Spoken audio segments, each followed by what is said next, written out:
এখানে চেষ্টা করো যদি দুটো ভাগাভাগি করা যায়। না বাংলা হবে না ভাগ। মনে নেই রবীন্দ্রনাথ ঠাকুরের কথা? বঙ্গভঙ্গ আন্দোলনের বিরুদ্ধে রাখি বন্ধন করে মাঠে নেমে বলেছিলেন, বাংলার মাটি বাংলার জল, বাংলার বায়ু বাংলার ফল, পূর্ণ হোক হয়ে ভগবান। নির্বাচনের দিন ভোট ভাগাভাগি করা, জাত ভাগাভাগি করা, মানুষে মানুষে ভাগাভাগি করা, আর তারপরে 365 দিন পালিয়ে যাওয়া, 365 দিন বিদেশে ঘুরে বেড়া, আর কয়েকটা RSS এর প্রচারক এখানে এসে জুটেছে, কাজ নেই কর্ম নেই। আগে হাফ প্যান্ট পরে দৌড়তো, আর এখন দেখুন এখন গিয়ে পুরো শপিং মল কালচার হয়ে গেছে।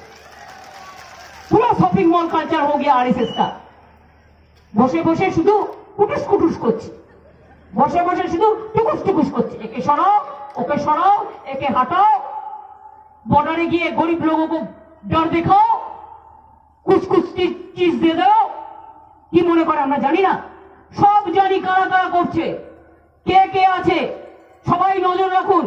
বিজেপি বর্ডারে যদি কোনো টাকা বেরোয় বা কোনো জায়গায় নিজেদের মোবাইল ফোনে ধরে রাখুন, আর সেই ছবি আমাদের পাঠান। ছাড়বেন না।